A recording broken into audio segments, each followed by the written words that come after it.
अस्सलाम वालेकुम। उम्मीद है सब ठीक होंगे, खुश होंगे और अल्लाह ताला सबको ऐसे ही अपने हिफ्ज़ ईमान में रखे और खुश रखे। खैर, आज ये बेसन का हलवा बन रहा था तो मैंने कहा चलिए रिकॉर्ड कर लूँ। मुझे तो नहीं आता बनाना। ये दरअसल मेरी मदर इन लॉ बना रही थी तो मैंने कहा चलो चलो जल्दी एक नई चीज़ है तो ये रिकॉर्ड कर लो। अम्मी बनाती थी मेरी, पर वो इस तरह का नहीं था। वो थोड़ी सी रेसिपी जो है उसकी डिफरेंट है। ये हलवा जो मेरी मदर इन लॉ बना रही थी ये काफ़ी इजी था। इजी से बना दी, इनके टाइम टेकिंग नहीं था इतना।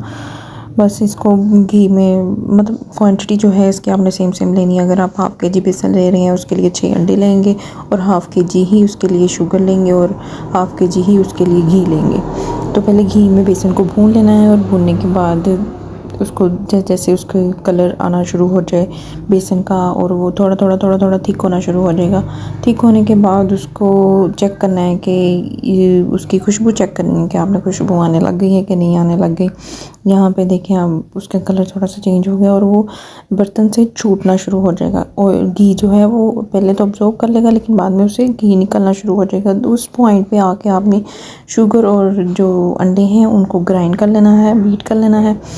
सॉरी, ग्राइंड बोली है, बीटर के अंदर उसे बीट कर लेना है। और बीट करने के बाद जब वो घी छोड़ दे, बेसन की खुशबू आने लग जाए, भुनी भुनी सी खुशबू आती है नहीं, जैसे बेसन की हलवे का, पता नहीं आपने खाया ही होगा। ऑब्वियस बात है कि हर घर में नानी दादी मम्मी जो भी होती हैं वो बना रही होती हैं, तो बस इसलिए उसकी खुशबू आना शुरू हो जाए तो आपने उसके अंदर अंडे, चीनी का जो ब्लेंड किया हुआ मटेरियल है वो उसके अंदर हमने शामिल कर देना है। शामिल करने के बाद उसमें जो भी आपके पास नट मौजूद हैं, जैसे भी हैं घर में जो भी मौजूद है, ज़रूरी नहीं है कि बाहर से आप लेके आए। ज़ाहिर सी बात है किसी के आगे हमने पेश तो नहीं करना ना, खुद ही खाना है तो जो आए खा लिया जाए बिस्मिल्लाह करके, शुक्र अदा करके।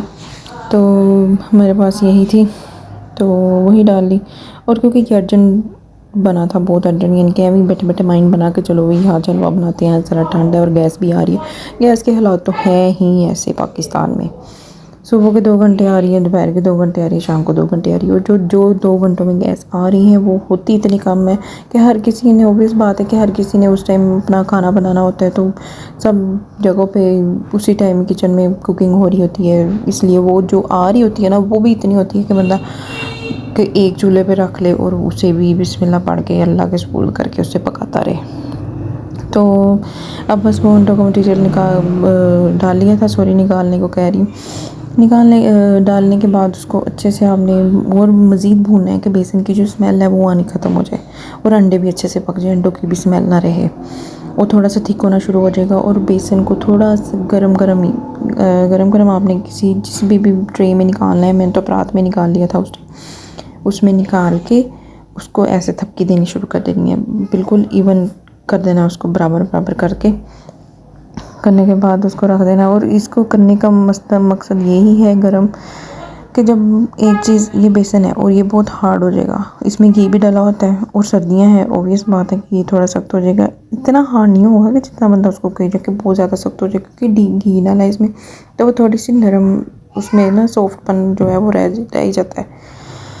तो उसको इसी तरह किसी भी बर्तन में निकाल के उसी टाइम आप ऐसे उसे कर लेंगे। जो भी आपने शेप देनी है, किसी बाउल में डालना है, किसी ट्रे में डालना है, किसी भी चीज़ में आप डाल सकते हैं। उसको डाल के बिल्कुल प्लेन उसकी लेयरिंग कर लें। लेयरिंग करने के बाद उसको ओवरनाइट रख लें, सुबह पकाया है तो शाम तक रख लें। तो उसके बाद उसकी कटिंग स्टार्ट कर लें। कटिंग भी आपकी मर्ज़ी है, जिस मर्ज़ी शेप में कर लें। मैंने तो स्क्वायर शेप में की थी, आप इसको जो भी शेप देना चाह रहे हैं आपकी मर्ज़ी। ये नहीं है कि आप लकीर के फ़कीर ही बनो। जो चीज़ जहाँ से जैसी अच्छी लग रही है, जो पॉइंट जहाँ जिधर से आपको लग रहा है कि ये अच्छा है या ये ट्रिक ठीक है, ये सीक्रेट इसमें था, ये इंग्रेडिएंट था, जो जहाँ से पिक करना है करें, खुद बनाएं, बना के देखें। मैं वही वाली बात कि ये मुझे नहीं आता था बनाना, मेरी मदर इन लॉ बना रही थी तो मैंने उसको साथ ही रिकॉर्डिंग की। उसकी रिकॉर्डिंग करने के बाद अब मैं वॉइस ओवर कर रही हूँ। और वही मेरी मदर इन लॉ उस टाइम मुझे कह रही थी कि देख लो, बंदे को आना चाहिए।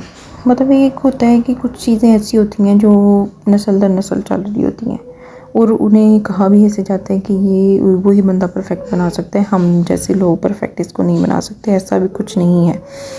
और ये तो थी रेसिपी मेरी मदर इन लॉ की, बेसन के हलवे की। और मेरी मम्मा की जो रेसिपी थी वो बिल्कुल डिफरेंट है इससे। वो बेसन के पहले पकोड़े निकालती थी, घी में फ्राई करती थी, जैसे कड़ी में डालने के लिए पकोड़े होते हैं ना, हम उसको निकालते, तो वो वैसे निकालती थी। निकाल के उन्हें तोड़ती थी, मतलब हम लोग, मुझे छोटे छोटे थे हम लोग, वो तोड़ के देते थे पीसीज में ना, पीसीज में तोड़ के देते थे, फिर उसे ग्राइंड करते थे ग्राइंडर में, ग्राइंड करते तो वो पाउडर के फॉर्म में बन जाता था।